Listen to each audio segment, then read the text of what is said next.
I think that's fine. That's actually good because, like I said, I've been. Oh, hang on. Yeah, I'm in my my garage, and I had to set off not the heater anyway, so it just overheated my camera. Oh no. So I got to give it a moment to cool off, and yeah, this laptop does not have an alternate.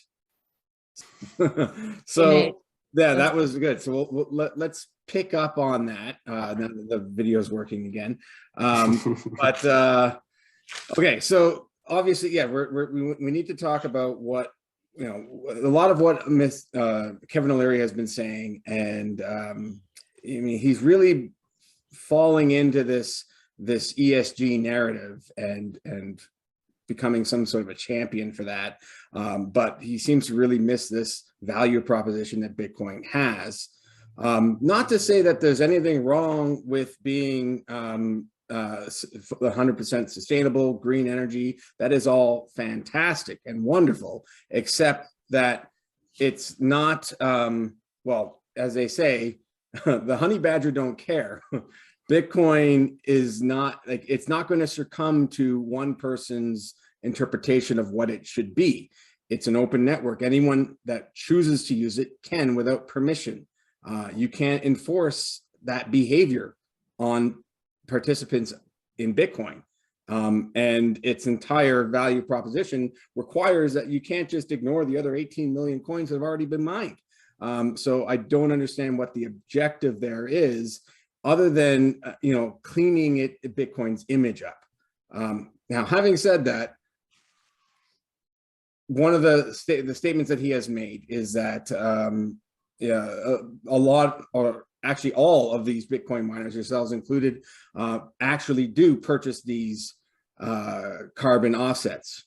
This is true for some, but I wasn't able to confirm whether or not Hut 8 was actually engaging in that. Yes, so we certainly are. And that's why I was really excited to have our head of power, Ronnie, come on today and talk a little bit about a deeper dive into sort of how we have designed our ESG strategy and what's unique about our carbon credit strategy. But I do really want to call out that a lot of the things that Kevin has said in the media on ESG, particularly as it pertains to the mining space, is incredibly misguided. And, you know, we don't need to get into sort of his ulterior motives for some of the things he's said, but it's incredibly misguided and misleading to the average investor who doesn't understand that Bitcoin and Bitcoin mining actually is a complement to the renewable space. And also, you know, I called Kevin out on Twitter about this.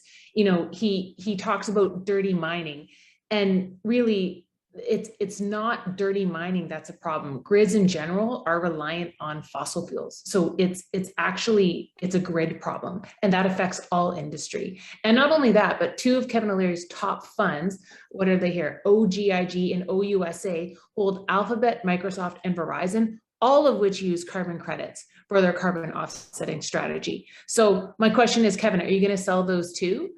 And that's obviously a rhetorical question. He's probably not going to do that because, again, we think that he's being incredibly misleading and misguided in terms of what he's attacking on the ESG side of things for Bitcoin here. But that's why we're really excited to be on your show and really talking about it.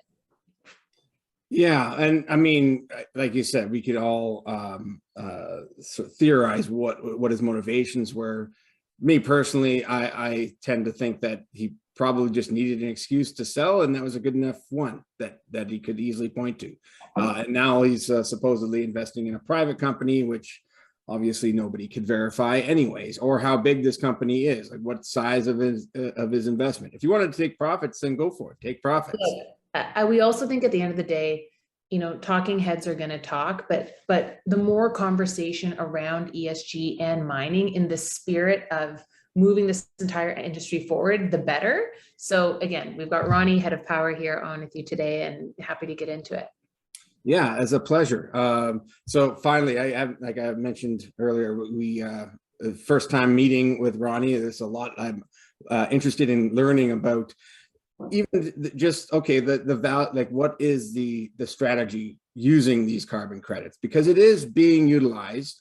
What I find interesting, a lot of people have questions about, is I guess what that strategy is. What is the necessity for these utilizing these credits, but it's not something that's it's not for compliance.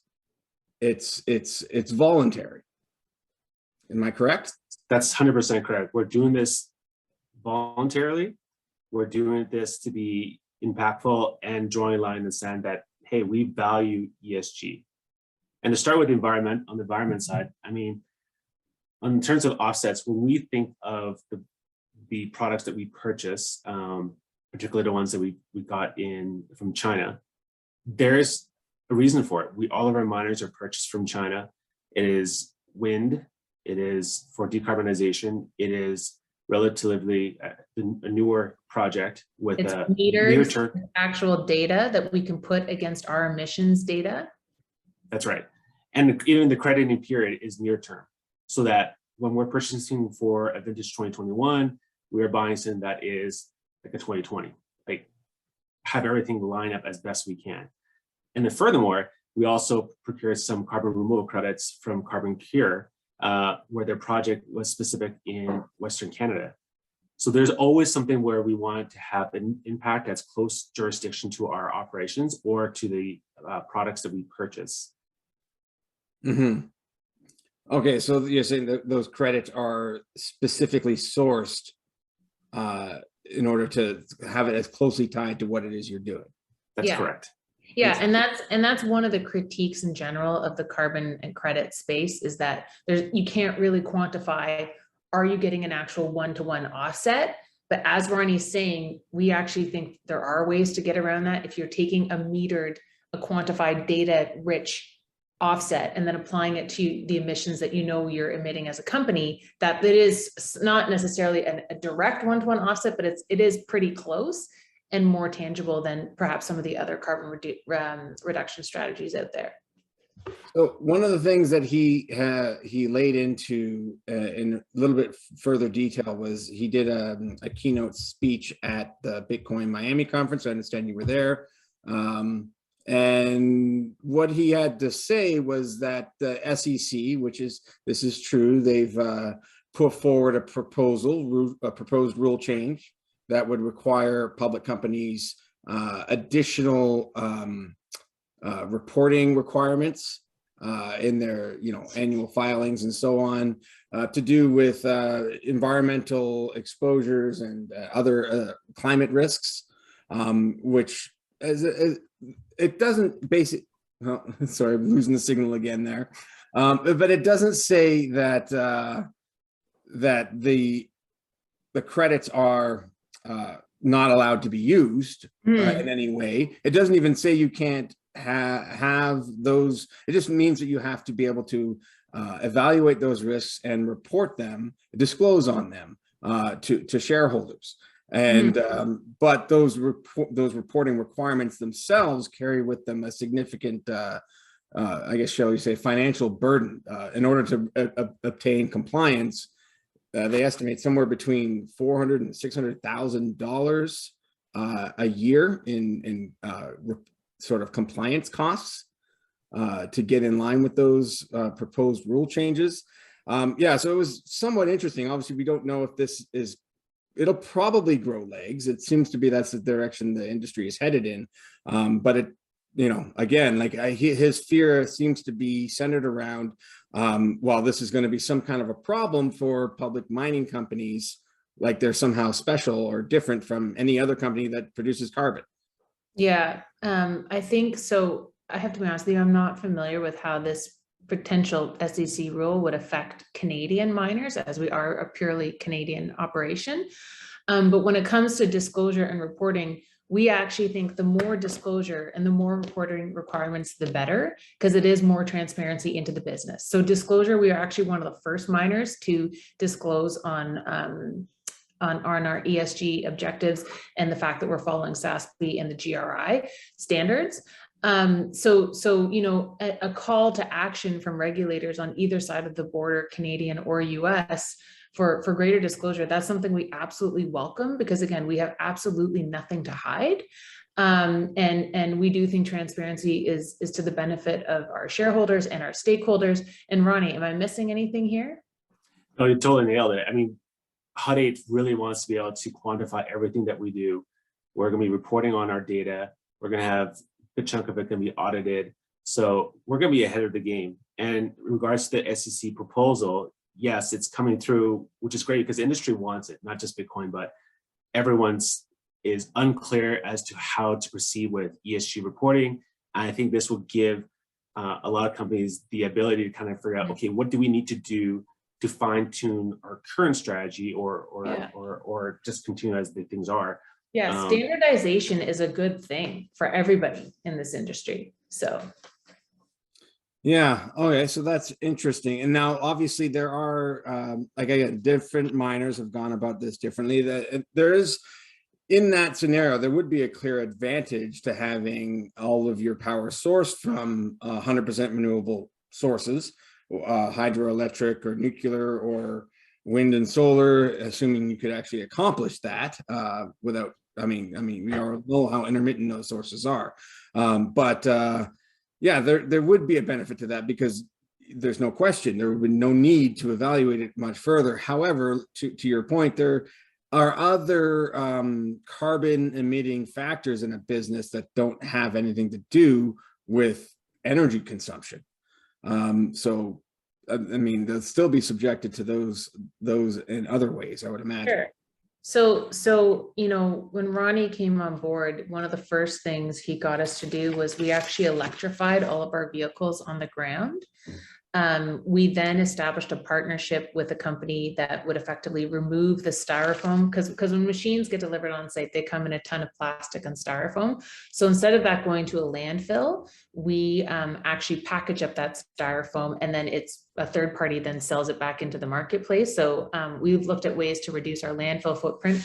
The amount of carbon footprint we've reduced by having our own in-house repair shop. So normally when a machine breaks down, you would have to ship it overseas to get it repaired or ship it elsewhere, but we now repair all of that in-house.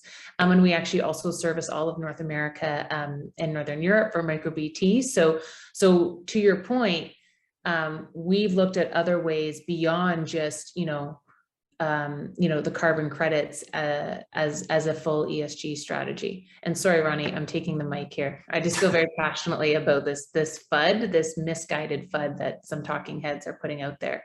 It's nonsense, really.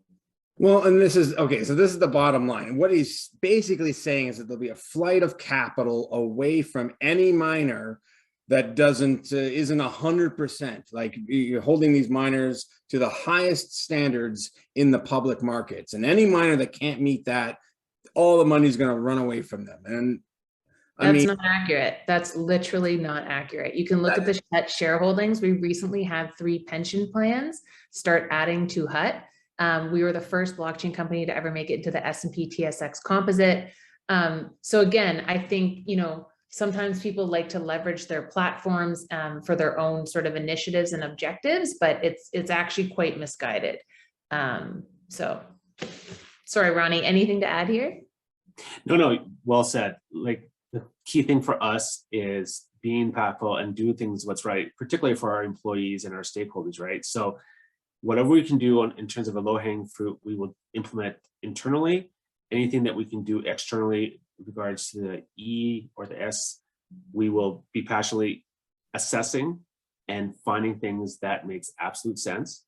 I mean, when it comes to renewables, it's not that simple where you can just flip on a switch and say, I'm going to go green and go solar and wind and so forth. There is other components that a lot of people don't talk about, be it the power markets, supply demand curves, intermittency, like Sue had mentioned. We start talking about solar and storage. There's so many different avenues that we are looking at, but we need to find things that make sense for the organization and for our shareholders to do appropriate due diligence. Yeah, and we were talking about at the beginning of this conversation, then there's this initiative that I have no problem with, but the reality is the value proposition of Bitcoin makes this initiative, this whole conversation unfeasible. If you're talking about bringing in all these trillions of dollars he's talking about, where's this trillions of dollars going to go? Into miners who only mine clean coin, or purchasing this clean coin. Like it doesn't make any sense. There's just not enough left. And the whole system falls apart if you try to enforce anything like that. So this, it sort of pays more credence to this belief that we shouldn't be seeking that approval by bending that knee. I'm kind of on the fence on this topic, because while I respect what you guys are trying to do in just being responsible stewards, that makes sense. All on it, like you're voluntarily doing that. It's not by any other means. No one's forcing you to do it. It's something that it's your own stated goal, stated mission. There's nothing wrong with that. But taking that and saying, well, all these miners have to do the same thing or have to be held to some holy standard, this just doesn't work. And that's not how free markets work. Unless you're going to enforce every other industry to the exact same standard. Bitcoin shouldn't be sort of bending the knee to that, saying, oh, well, we just want you to like us, so we're going to hold ourselves to a higher standard. I mean, the reality is, sure, maybe you could do that to the public miners. I don't know who would do it, but you can't do anything to the private miners or the ones that are, I guess they were calling the black market miners. I don't like that phrase either, but I mean, all it means is that they're undisclosed, they're anonymous, and that is part of the value proposition of Bitcoin. And where they get their power from is their business. Well, also, I think, and there has been quite a bit of talk about this, but there needs to be more talk about this, about how miners are actually a complement to renewables operators who suffer from intermittent demand.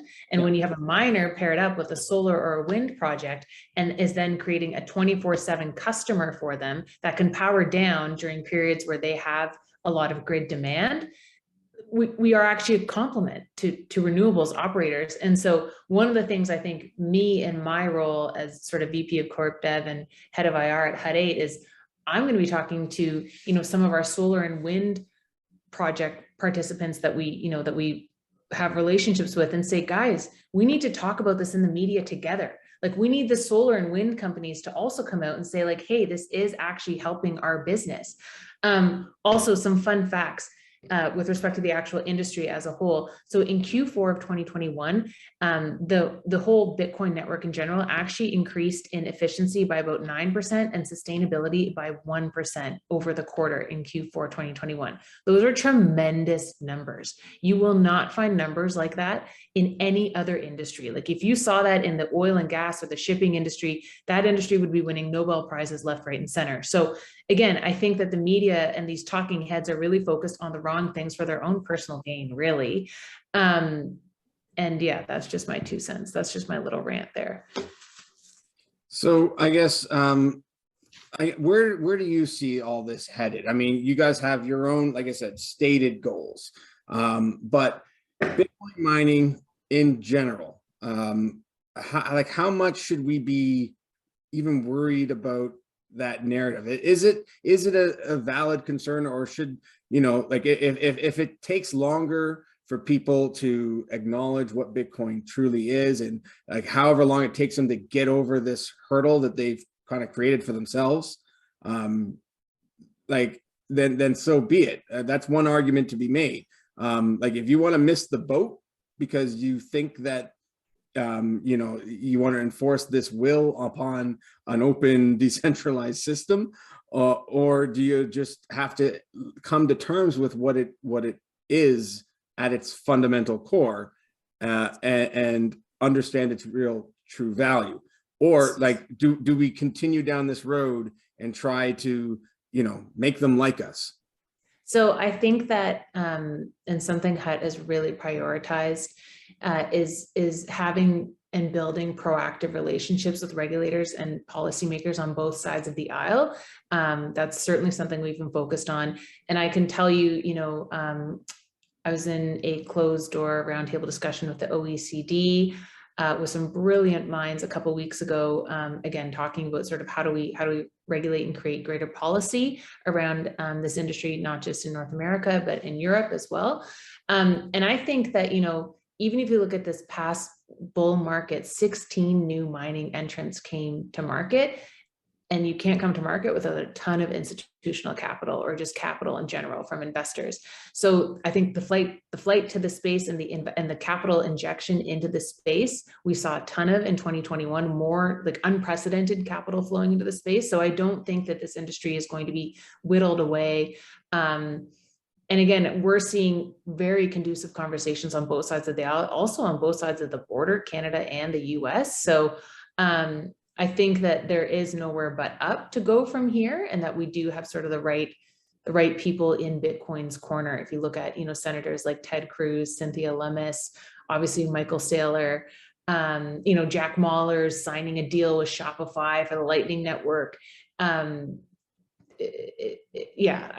think we're in a good spot and we're going in the right direction. And sorry, Ronnie, I keep interrupting here. What am I missing?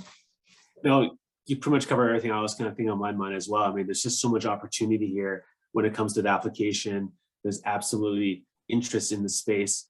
I mean, being mindful of what we do here at Hut 8, I'm sure organizations of our peers and as well as other industries, when they kind of look at ESG as a whole, as long as there's a plan and as long as they kind of see what's makes sense and have an impact and be able to outline exactly what they can do, but still be dynamic and nimble as this market changes. Because like I said, there's so many different things that are coming to fruition, right? Markets, be it carbon markets, renewables, whatever, various other commodities are having a direct impact on it as well. So understanding so many of these pieces is imperative. So I guess bottom line, I mean, do you guys have, or do you forecast in terms of, I guess, what amount of like carbon credits would be required for you guys to meet those stated goals or those internal milestones or whatever it is that you're trying to achieve? Like, what does that look like financially speaking? It kind of varies right at this point in time because the car market is obviously moving. There's a lot of externalities that's impacting it.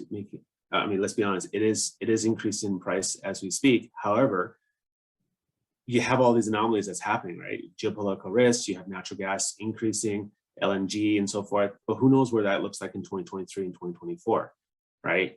And that will also change that commodity market.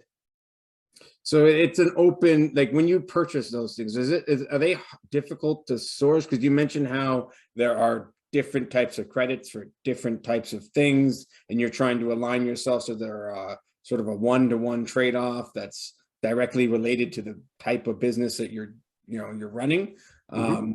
So how does that work? Like, how do you even source these things? Is it done through an open free market, like through a broker, or do you have to like source them individually? I mean, there's numerous ways you can go through it, either through like a broker or financial institutions or directly from a developer. It just really depends on how the company is comfortable in proceeding, but also understanding that, hey, this is going through specific criteria that they've outlined. Is it metered? What is the project? Are there a lot of assumptions in it? Is there permanence?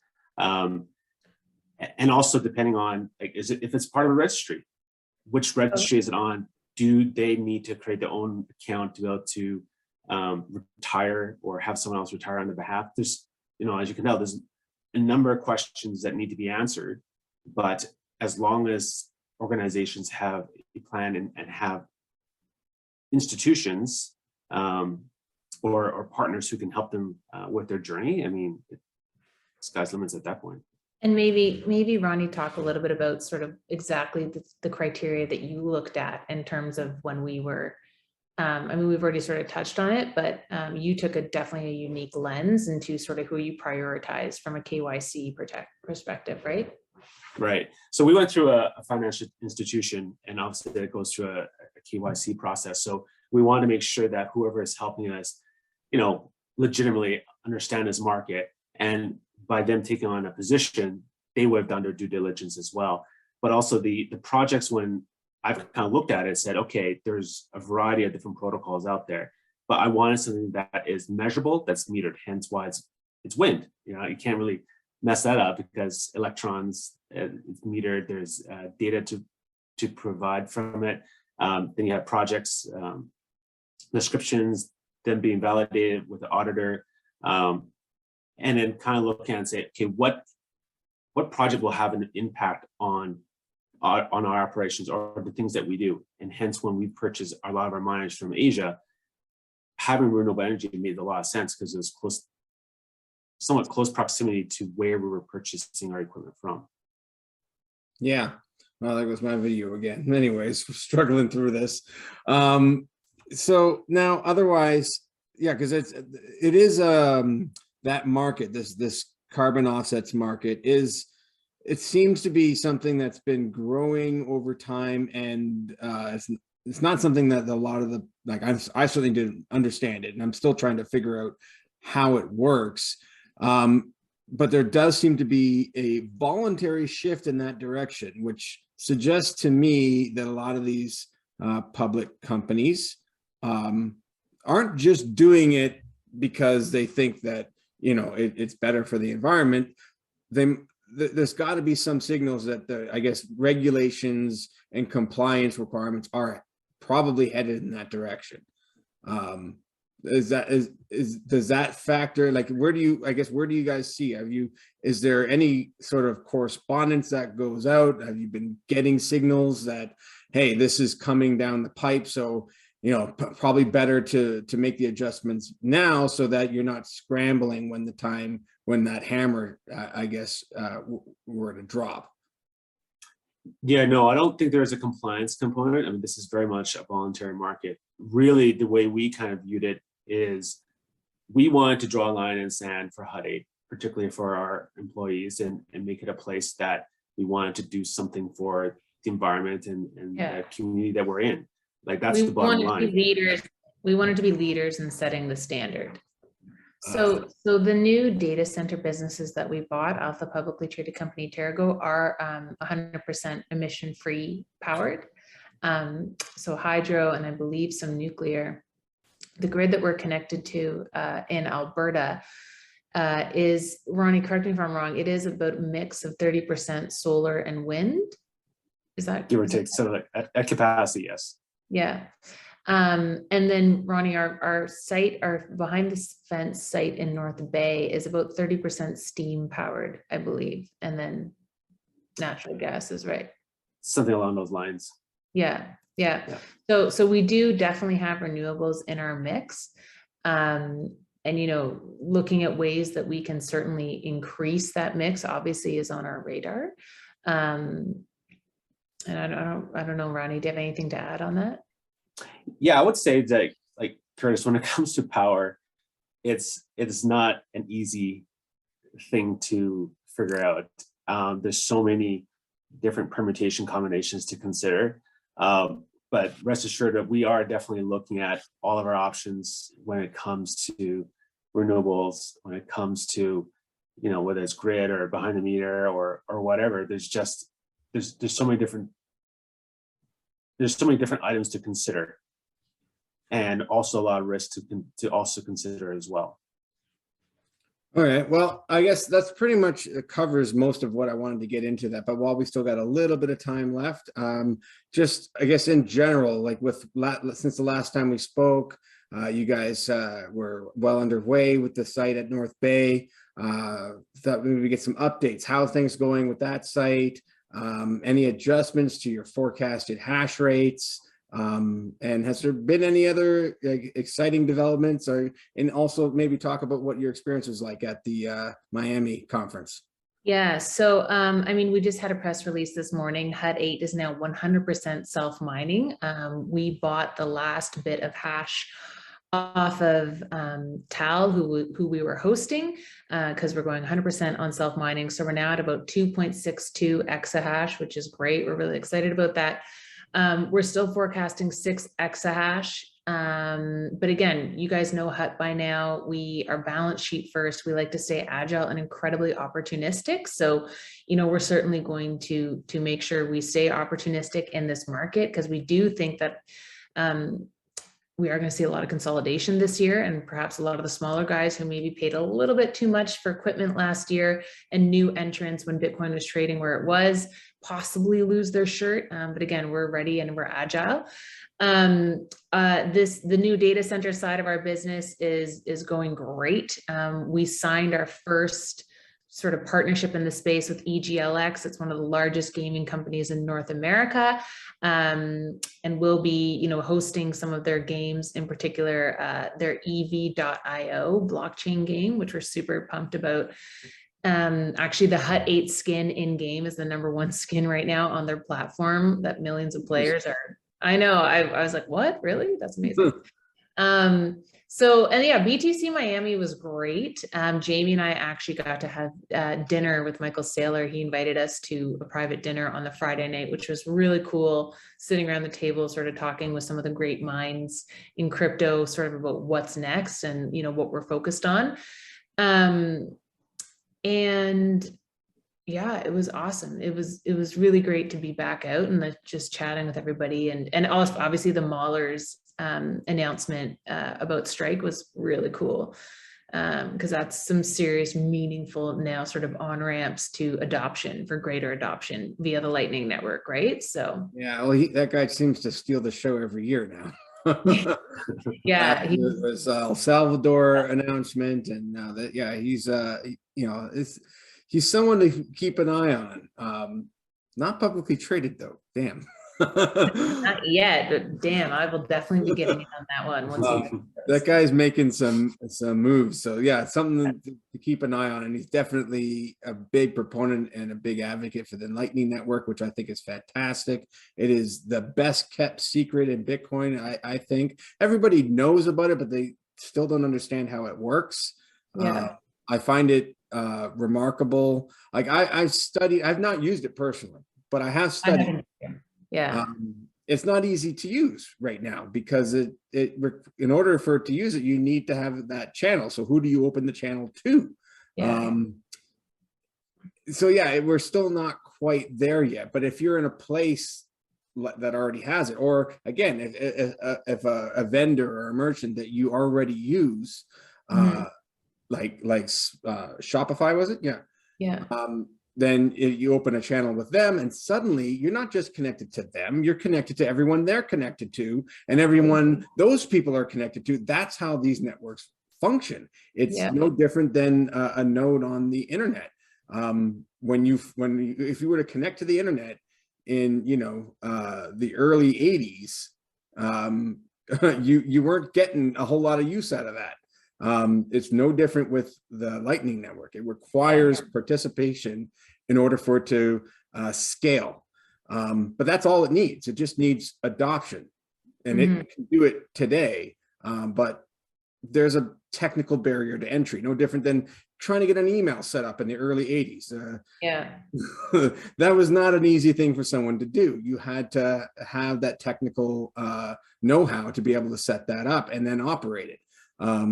No different with this, but sooner or later, it'll be just as easy as a swipe of a finger. And a company like Strike might be able to assist with that. So yeah, it's exciting to see that stuff actually happening. And then this whole argument about cost per Bitcoin transaction is meaningless, because like, what is a Bitcoin transaction at that point? But that we could get into that's what I love about this technology. There are a lot of layers to it, and until you really dig in and understand how it works at the nuts and bolts level, you realize, you can't judge it based on traditional financial systems. A Bitcoin transaction is not really a transaction. It's just a ledger entry with inputs and outputs. Yeah. You could call that a transaction, but it doesn't just need to be used for that. The whole value proposition changes, and then you can start thinking about what consequences that has, years and years and years out. But the bottom line is, the adoption is something that's undeniable. We've seen it. Yeah, for Continues to sure. happen. And that's what you were talking about with there's certainly been no capital flight, I don't think. I mean, yeah, the price has come down somewhat, but when you look at 2 years ago, where the industry was, I'm not talking about the price of Bitcoin. I'm just saying where the industry was 2 years ago and today, who would not be excited about that? For sure, for sure. And you could really feel that and pulse that at BTC Miami, which was awesome. So one more thing, Ronnie, I didn't get a whole lot out of you this time, but your story, because Sue and I have talked before. I know her sort of Bitcoin origin story. Curious to know yours. How did you get into this? What were you doing before HUD 8? You know, what your introduction to Bitcoin, like what's your story there? And so my background is primarily in the power markets and renewables and environment and power. So that's what I've been doing my whole entire career. However, I started dabbling in the Bitcoin space probably a year and a half ago when a buddy of mine was just raving about, talking about. I was just curious about the whole entire process, the wallet, the just what is it? Then started going down the rabbit hole with altcoins and looking at that and listening on things about the Lightning Network and smart contracts. It's unreal. There's just so much out there and so much opportunity. No different from the renewable space back in time where, you know, someone just had a wind turbine on their truck and said, here's a renewable energy credit. There we go. Innovation. Yeah. Well, it was very good to get your input on, I guess, what's actually happening from someone in the space that's actively, you know, working through and understands how this carbon offset market even functions. So that was very enlightening. But I guess, yeah, before, I know that you guys said you only had about 45 minutes, so we'll just close it off. If there's anything else you guys wanted to add, share with viewers, things we should be looking out for. yeah, I'd say just stay tuned and just, you know, sort of as we continue to grow this Web3 infrastructure side of our business, but also that it doesn't mean that we're not growing the mining side of our business. We are incredibly bullish on both.